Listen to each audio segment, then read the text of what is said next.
कहानी शुरू होती है एक लड़की से जिसका नाम सुखी होता है। उसके सामने उसके पिता को कुछ गुंडे मार देते हैं और वो गुंडे सुखी को ले जाकर एक कोठे पर बेच देते हैं, जहां उसे जुंगसेंग नाम का एक आदमी बचाता है। जुंगसेंग एक गैंगस्टर होता है और वो अपनी गैंग का लीडर भी था। वो सुखी को अपने साथ ले जाता है और वो सुखी को ट्रेन कर कर एक खतरनाक असैसिन बना देता है। असैसिन यानी कि एक प्रोफेशनल किलर, क्योंकि अब बड़े होकर सुखी अपने पिता की मौत का बदला लेना चाहती थी। समय के साथ साथ जुंगसेंग और सुखी की नजदीकियां बढ़ती हैं और दोनों एक दूसरे से प्यार करने लग जाते हैं। बाद में दोनों शादी भी कर लेते हैं। शादी के बाद ये दोनों हनीमून पर सियोल जाते हैं, जहां पर एक रात जुंगसेंग को गैंग एक मेंबर का अर्जेंट कॉल आता है, जिसकी वजह से जुंगसेंग को सुखी को छोड़कर वहां से जाना पड़ता है। अगले दिन गैंग का एक मेंबर सुखी के पास आता है, जो अपने साथ जुंगसेंग की एक डेड बॉडी लाया था, जिसको राइवल गैंग ने मार दिया था और इतनी बुरी मौत दी थी कि जुंगसेंग का पूरा चेहरा भी बिगाड़ दिया था। जुंगसेंग की बॉडी देख सुखी की तो जैसे दुनिया उजड़ गई थी। तब सुखी अकेले ही राइवल गैंग के अड्डे पर जाती है और वहाँ सभी को बड़ी ही बेरहमी से मारने लगती है। सुखी अपनी गैंग की सबसे खतरनाक असैसिन थी। उस रात सुखी ने अकेले ही पूरी राइवल गैंग को खत्म कर दिया था, पर बाहर आते ही उसे पुलिस पकड़ लेती है।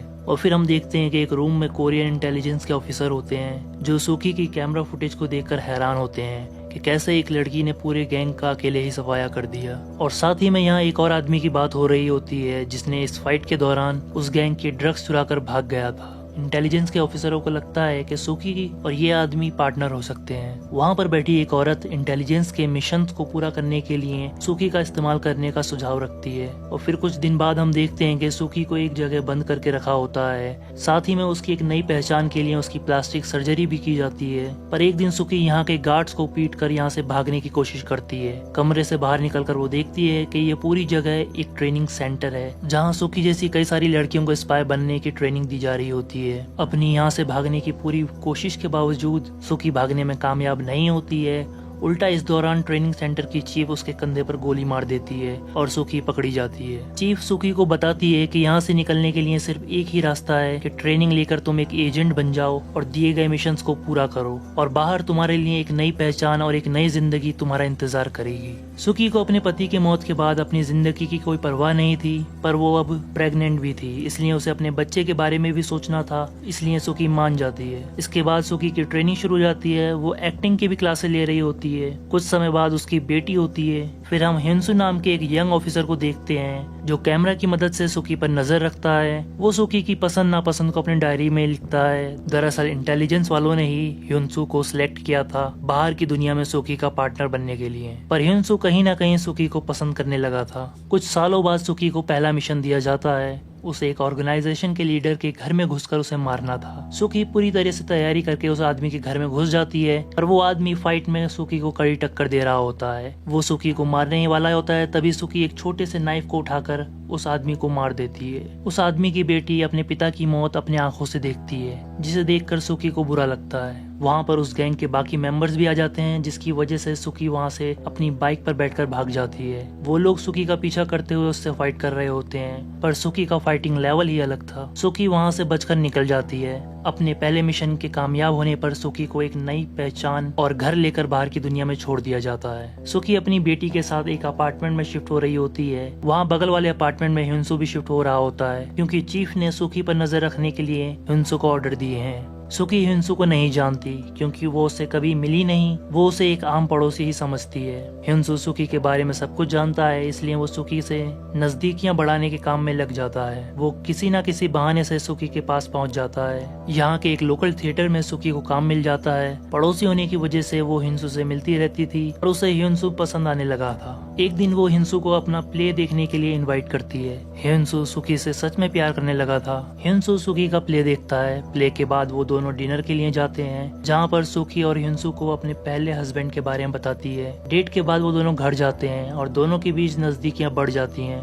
दूसरी तरफ इंटेलिजेंस को उस आदमी का पता चल जाता है जिसने ड्रग्स चुराई थी। वो आदमी वही था जिसने सुखी को जोंगसोक की बॉडी दिखाई थी। इंटेलिजेंस उसके गैंग के लीडर को मारने का प्लान करती है। हिंसू सुखी को शादी के लिए प्रपोज करता है। सुखी के मन में ये डर था कि अगर हिंसू को उसकी असलियत के बारे में पता चल गया तो वो उसे छोड़ देगा, पर हिंसू ये विश्वास दिलाता है कि सुखी का सच कितना भी बुरा क्यों ना हो, वो हमेशा सुखी का साथ रहेगा और उसका साथ कभी नहीं छोड़ेगा। सुकी के शादी के ही दिन उसे एक मिशन मिलता है कि इसी बिल्डिंग के बाथरूम से तुम्हें दूसरी बिल्डिंग में खड़े एक आदमी को शूट करना है। सुकी जब गन लेकर निशाना लगाती है तब वो देखती है जिस आदमी को उसे मारना है वो और कोई नहीं बल्कि उसका पहला पति है। सुकी का ध्यान बढ़ जाता है और उसका निशाना नहीं लगता। जुंग सेंग बच जाता है। इसके बाद सुकी की शादी हिंसू से हो जाती है। सुकी यही सोच रही होती है कि जुंग सेंग जिंदा कैसे है, उसे तो उसकी बॉडी दिखाई गई थी। जुंग सेंग अपने ऊपर हुई शूटिंग को इन्वेस्टिगेट कर रहा होता है और वेडिंग हॉल की फुटेज में वो सुकी को देख लेता है। सुकी के प्ले के बाद उसके पास जुंग सेंग आता है। सुकी अपनी फेक आइडेंटिटी को रिवील होने नहीं देती है और उसी आइडेंटिटी के साथ जुंग सेंग से बात करती है। जुंग सेंग थोड़ी बहुत पूछताछ करता है और वहाँ से चला जाता है। जुंग सेंग का एक आदमी बाथरूम में हिंसू की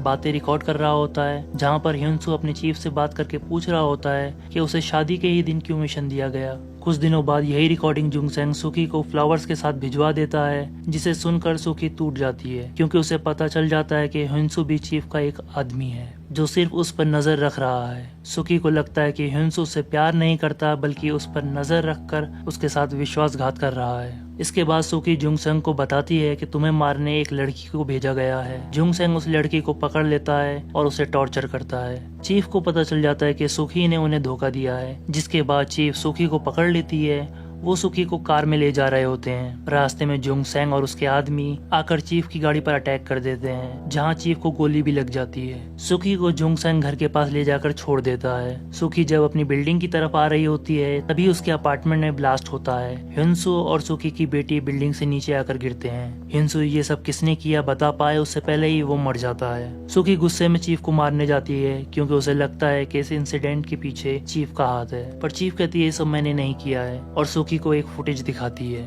जिसमें हम देखते हैं कि हिंसू अपनी बेटी को लेकर अपने अपार्टमेंट में आता है, जहां पर उसके ऊपर जुंग सेंग के आदमी अटैक कर देते हैं। वो बच्ची को मारने की बात करते हैं, तभी हिंसू कहता है ये जुंग सेंग की ही बेटी है। जुंग सेंग का आदमी कहता है बॉस भी सुकी से प्यार करते हैं, पर सुकी पर तो अपने बाप की मौत का बदला लेने का जुनून सवार था। अब बॉस कैसे बताते कि उसके पिता को बॉस ने ही मारा था। वो लोग हिंसू और उस बच्ची के पास बॉम्ब लगा देते हैं और सुकी के आने का इंतजार करते हैं ताकि इनकी मौत सुकी अपनी आंखों से देखे और उसे ऐसा लगे कि इंटेलिजेंस के चीफ ने ही उन्हें मारा है। सुकी के आते ही बॉम्ब फटता है और हिंसू बच्ची को बचाने के लिए उसे गोद में लेकर बिल्डिंग से नीचे कूद जाता है। यह सब फुटेज देखकर सुकी रोने लगती है। वो जुन सेंग से बदला लेने जाती है, जहां सबसे पहले वो एक एक करके उसके सारे आदमियों को मारती है और बाद में वो जुन सेंग से पूछती है क्या एक पल के लिए भी तुमने मुझसे प्यार किया था, जिस पर जुन सेंग कहता है किया था, पर तुम्हारे पिता की मौत का बदला लेने की चाह ने उस प्यार को कभी पूरा ही नहीं होने दिया। सुकी कहती है तुम मेरे साथ ऐसा कैसे कर सकते हो। तब जुन सेंग कहता है कर सकता हूँ क्योंकि मैंने ही तुम्हें बनाया है। सुकी फाइट के लिए जुन सेंग को चैलेंज करती है ताकि वो दिखा सके कि उसने उसे क्या बनाया है। दोनों के बीच फाइट शुरू हो जाती है। दोनों ही एक दूसरे पर भारी पड़ रहे थे।